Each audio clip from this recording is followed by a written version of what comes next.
Před 2600 lety zapsali 4 hebrejští proroci proroctví o národu Persie, o zemi, kterou dnes nazýváme Írán. Pojmenovali tento národ, pojmenovali oblast, pojmenovali zbraň, která bude zlomena, a pojmenovali vůdce, kteří padnou.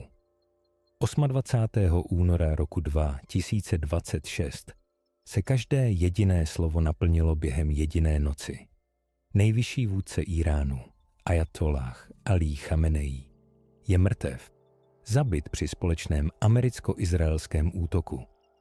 Vojenské velení bylo sraženo, raketová infrastruktura hoří a ani jeden televizní moderátor, který tuto zprávu přináší, neví, že to vše bylo zapsáno s přesností v Božím slově ještě předtím, než západní civilizace, jak ji známe, vůbec existovala. Dnes se podíváme na 4 starověká proroctví o Iránu, která se právě nyní naplňují. Na konci tohoto videa nebudete jen rozumět tomu, co se děje. Budete rozumět tomu, proč.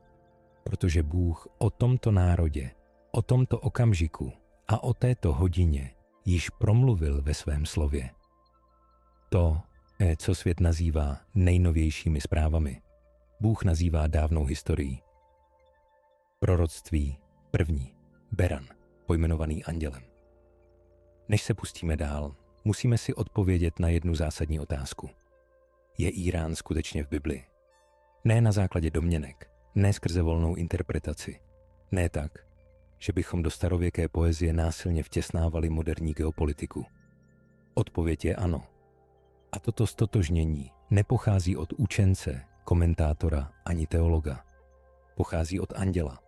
Ve 3. roce vlády krále Belšasara dostal prorok Daniel vidění. Ocitl se u průplavu Ulaj v provincii Súsa. Súsa není symbolické místo. Je to skutečné město na jihozápadě dnešního Iránu. Starověké hlavní město Elamského království, ležící v oblasti, která se později stala známou jako Perzie. Daniel obdržel toto vidění o Iránu přímo na území dnešního Iránu. Bůh dal proroctví o tomto národě zevnitř tohoto národa. Ve vidění Daniel spatřil mocného berana, stojícího před průplavem. A měl 2 rohy, jeden vyšší než druhý, přičemž ten vyšší vyrostl jako poslední. Tento beran útočil na západ, na sever a na jih s divokou silou. Žádné zvíře mu nestálo v cestě. Nikdo ho nemohl zachránit z jeho moci. Dělal si, co chtěl, a stával se velikým. Daniel byl viděním rozrušen. Nerozuměl mu. A tak Bůh poslal anděla Gabriela, aby mu vše vyložil. A to, co Gabriel řekl, odstraňuje veškeré pochybnosti. Gabriel řekl: dvourohý beran, kterého jsi viděl, a nepředstavuje krále Médie a Perzie. To není věc výkladu. To není jeden názor mezi mnoha. Bible si vyložila sama sebe. Gabriel dekódoval vidění přímo v textu.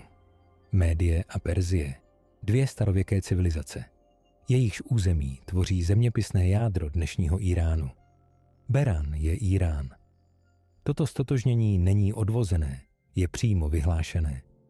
Zamysleme se nad tím, co Beran dělal. Útočil na západ, na sever a na jih. Starověká perská říše se rozšiřovala ve všech 3 směrech.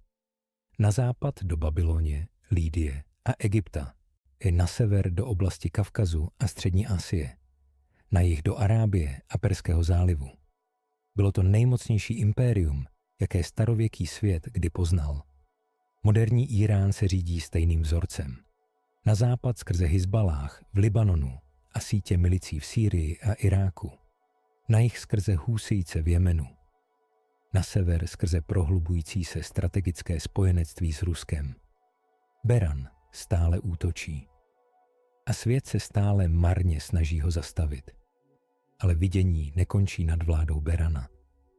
Beran je nakonec konfrontován, sražen s prudkou silou mocí přicházející ze západu. Ve vidění je Perzina moc zlomena, její síla je rozdrcena. Zlomení moci Perzie však nebylo koncem božího prorockého zájmu o tento národ. Byl to teprve jeho začátek. Daniel ustanovil totožnost. Gabriel ji potvrdil. Írán je pojmenovaným a popsaným předmětem andělského zjevení, identifikovaným zevnitř jeho vlastních hranic 2600 let před titulky, které dnes čteme. Daniel nám ale ukázal pouze to, co Írán bude dělat, jeho agresi, jeho dosah, jeho pozdější zlomení. Co nám neukázal, je to, s kým se Írán v posledních dnech spojí. K tomu potřebujeme jiného proroka. Takového, který viděl něco, co by vás mělo zastavit na místě. Proroctví druhé, spojenectví zapsané dříve, než vůbec vzniklo poté, co Daniel pojmenoval národ, viděl prorok Ezechiel něco dalšího. Ne to, co Írán udělá, ale s kým bude stát v posledních dnech. A to, co mu Bůh ukázal, bylo vojenské spojenectví tak konkrétní, že ho nebylo možné uhádnout a mohlo být jedině zjeveno. V 38. kapitole Ezechiele přišlo slovo Hospodinovo k proroku a řeklo: Obrať svou tvář proti Gógovi v zemi Mágog, proti hlavnímu knížeti Mešeku a Túbalu. Toto je jedno z nejstudovanějších proroctví v celé Bibli. Góg je vůdce, vládce, který povstane v posledních dnech, aby vedl mohutnou vojenskou koalici proti horám Izraele. Mágog je jeho země. Starověký židovský historik Josefus stotožnil Mágog s územím Skytů, s rozlehlou oblastí za Kavkazem. Talmud a raní církevní otcové umístili Mágog přímo na sever od Izraele. Moderní bádání obecně stotožňuje Mágog s územím dnešního Ruska. A samotný Ezechielův text to potvrzuje. Bůh říká, že přivede tohoto vůdce ze severu, aby vedl tuto moc na jih směrem k Izraeli. Toto není okrajová zmínka. Proroctví o Gógovi a Mágogovi popisuje jeden z posledních velkých vojenských konfliktů. Předtím, než Bůh zasáhne přímo do lidských dějin. A v samém centru tohoto konfliktu je koalice, konkrétní seznam národů, který Bůh sám diktoval Ezechielovi jménem. Národy, které pochodují s Gókem: Perzie, Kůš, Pút, Gómer a Bét Togarma. 5 národů pojmenovaných jednotlivě 25 století předtím, než se kdy spojili. Perzie je Írán. Kůš je dnešní Súdán a východní Afrika. Pút je dnešní Libye a severní Afrika. Gómer a Bét Togarma jsou území dnešního Turecka a oblasti Kavkazu. Tyto národy neměly žádný společný jazyk, žádnou společnou hranici, žádný důvod bojovat na stejné straně. A přece je hebrejský prorok zařadil na stejnou listinu 25 století předtím, než podepsali jedinou smlouvu. V lednu roku 2025 podepsali Rusko a Írán 20leté strategické partnerství. Společná vojenská cvičení, sdílené zpravodajství, vzájemná obrana. Rusko začalo dodávat Íránu stíhačky Su-35, pak systémy protivzdušné obrany ES-400, pak pokročilé radary. Írán dal Rusku drony Šáhed, stejné drony, které Rusko používalo na Ukrajině. Rusko je nejen používalo. Rusko postavilo továrny, aby jich vyrobilo více. To nejsou pouhá gesta. To jsou zbraně. To je válečné spojenectví. Následovala společná námořní cvičení Ruska, Íránu a Číny v blízkosti Hormuzského průlivu. Koalice, kterou Ezechiel popsal, se netvoří. Už se utvořila. Jednu náhodu lze přejít.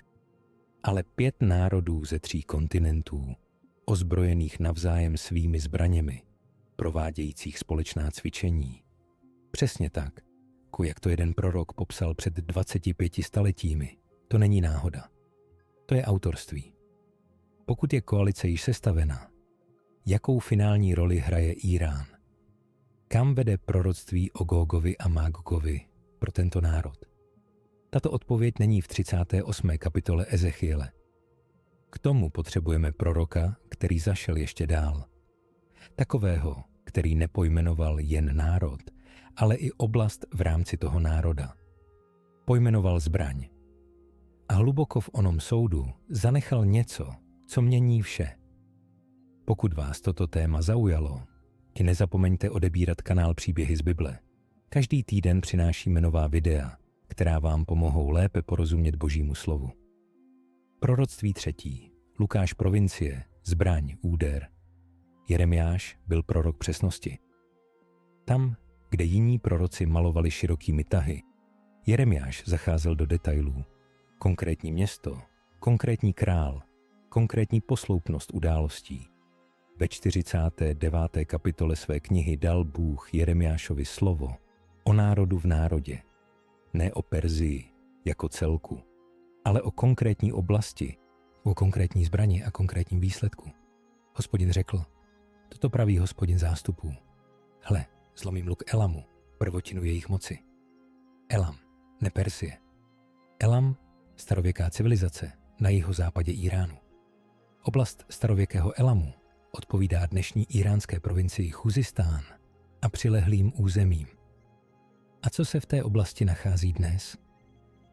Iránský jaderný závod v Búšehru, iránská hlavní střediska výroby a skladování balistických raket, vojenská infrastruktura tvořící páteř iránských schopností útočit na dálku.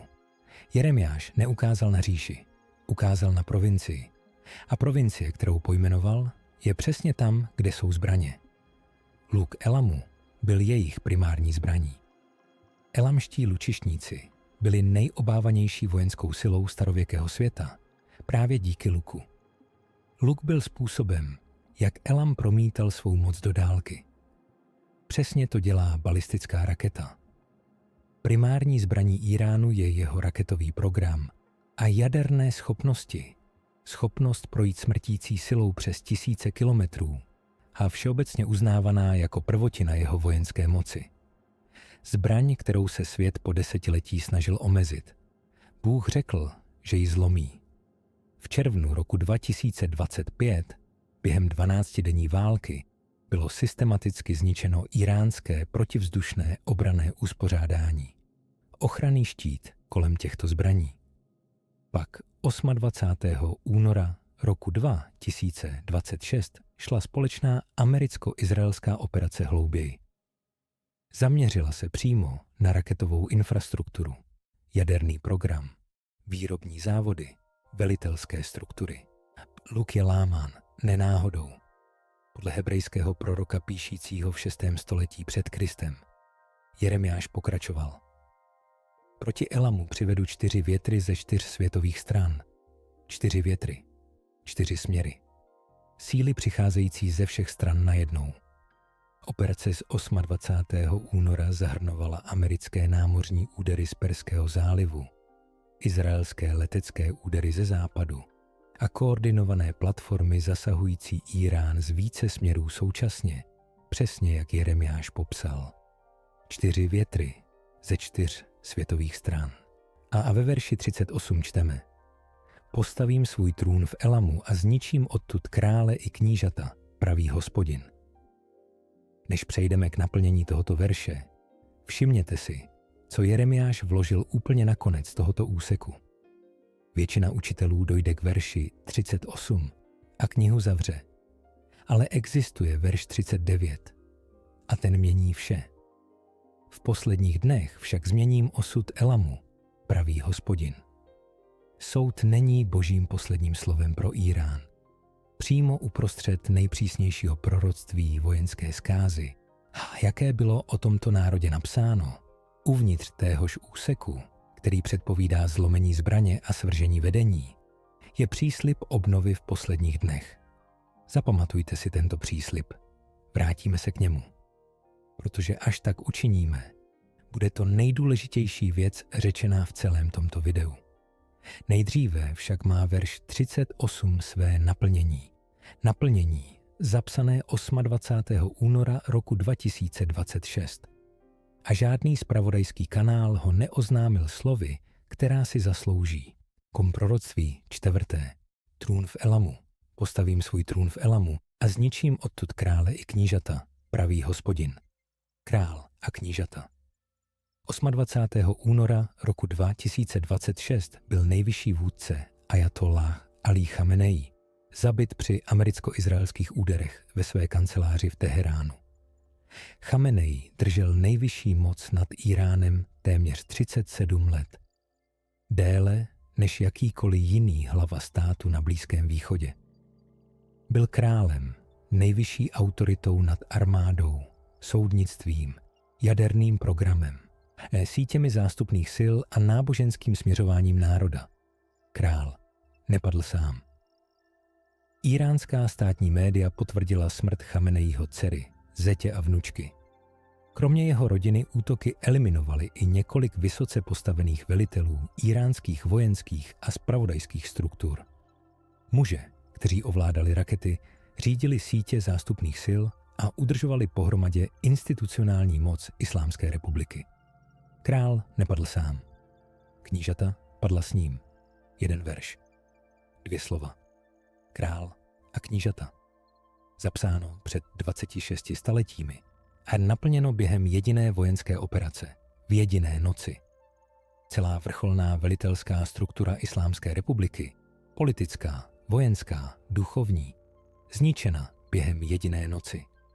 Železná ruka, která držela Írán v teologické a vojenské poddanosti po více než 3 desetiletí, byla zlomena během několika hodin. Narychlo bylo sestaveno prozatímní 3členné grémium. Prezident, předseda nejvyššího soudu, právní znalec rady strážců. Všichni se zoufale snaží udržet pohromadě režim. Jehož hlava byla sražena. To není vláda. To je přežívání. A přesně to Jeremiáš popsal. Národ zdrcený před svými nepřáteli, bez vedení, kterého drželo pohromadě. Toto není budoucí proroctví. Toto jsou zprávy z 28. února roku 2026, zapsané na svitku v 6. století před Kristem. Co se děje uvnitř Íránu? Příběh, který žádná zpravodajská stanice nepřinese. Nyní přicházíme k části tohoto příběhu, kterou vám žádná zpravodajská stanice nikdy neřekne. Protože to, co se právě teď odehrává uvnitř Íránu, je větší než rakety, větší než politika, větší než válka. Postavím svůj trůn v Elamu, ne politický trůn, duchovní. Islámská republika strávila 47 let snahou vymýtit křesťanství z íránské půdy. Přestoupení z islámu bylo považováno za apostazi, trestáno vězením, mučením a smrtí. Kostely byly zavírány, pastoři byli zatýkáni, Bible byly konfiskovány. Stát nasadil celý svůj aparát nátlaku, aby víru udusil dříve, než se mohla nadechnout. A nepodařilo se mu to. V roce 1979 bylo v Íránu odhadováno jen několik set známých křesťanů. Dnes evangelikální a misijní organizace odhadují mezi 800 000 a 3 miliony věřících muslimského původu. Íránců narozených v islámu, kteří si vybrali Ježíše. Organizace Iran Alive Ministries hlásila 1200 nových obrácení měsíčně ke srpnu roku 2025. Během aktivního vojenského konfliktu a zostřených represí organizace Otevřené dveře zařadila Írán na 9. místo ve svém seznamu zemí nejnebezpečnějších pro křesťany pro rok 2025. A přesto církev neslábne. Je to nejrychleji rostoucí křesťanská populace na zemi. Abychom to zasadili do kontextu. Za posledních 20 let přišlo k víře v Íránu více Íránců, než za předchozích 1400 let islámu v této zemi dohromady. Kristus, kterého se íránská vláda snažila vymazat, je nyní nejrychleji se šířící skutečností uvnitř jejich vlastních hranic. Křty ve vanách, bohoslužby po šepmu, Bible naučené nazpaměť, protože jejich vlastnění je příliš nebezpečné. Domácí církve množící se po celých městech. Muži a ženy, kteří nikdy nečetli Bibli, nikdy nepotkali křesťana, nikdy neslyšeli evangelium, kteří uviděli Ježíše ve snu v noci a probudili se s vědomím jeho jména. Nejde o jednu osobu ani o 10. Jsou to tisíce zdokumentované misijními organizacemi po celém regionu. Bůh nečeká, až církev dosáhne Íránu.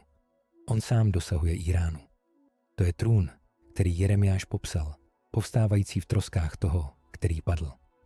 Ale Jeremiáš není jediným svědkem. A zde se celý obraz dává dohromady. To, co napsal Izajáš 8 století před Kristem, potvrzuje, že role Íránu v božím plánu sahá mnohem hlouběji, než si většina lidí uvědomuje.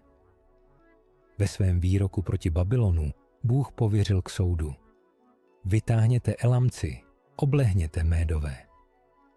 Írán byl božím nástrojem proti starověkému Babylonu.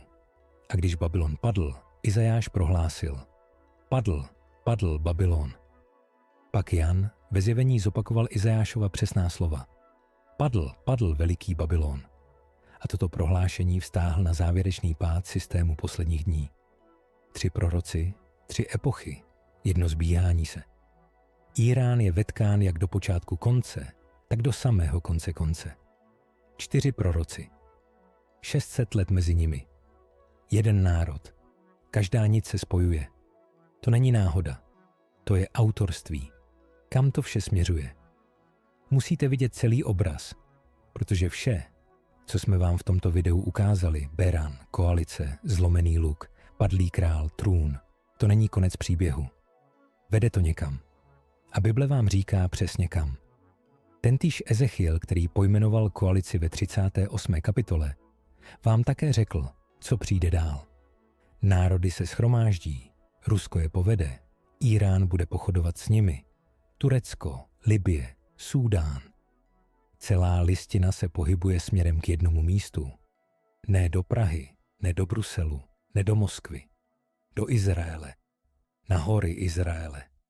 Přesně tam Ezechiel říká, že tato koalice míří. A přesně tam Bůh říká, že ji potká.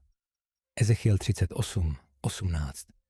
V ten den, kdy Gog přitáhne proti izraelské zemi, vzplane můj hněv. Bůh nepošle diplomata, nepošle armádu, zasáhne sám. A to, co bude následovat, není bitva.